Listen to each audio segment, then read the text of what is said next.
ఆయన శరీరంలో ఉన్న రక్త పొట్టు అంతా ఎరువుగా మార్చారంట మన కొరకు. హల్లెలూయా, హల్లెలూయా.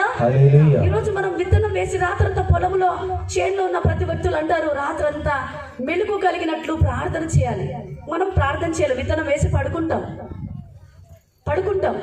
యేసు ప్రభు లాగా లేదు.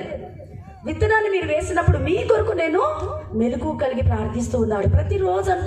ప్రతిరోజు నేను అక్కడ 5 days ఉన్నాను. 5 days నన్ను తీసుకొని వచ్చి ఆ మందిరంలో నన్ను చూపిస్తే 5 గంటల వరకు నేను అక్కడే ఉంటాను. 5 అయిన తర్వాత ఏమవుతుందంటే వీళ్ళందరూ వస్తారు, సిస్టర్ వాళ్ళందరూ వచ్చేసి లాక్ చేయడానికి సౌండ్ చేస్తారు. అబ్బా మనల్ని చూసేస్తారు, వెళ్దామా. నిన్ను చూడరు, మళ్ళీ నీ ప్లేస్లో నేను వదిలిపెడతా. 5 days నేను ఆయనతో అలాగనే ఉన్నా.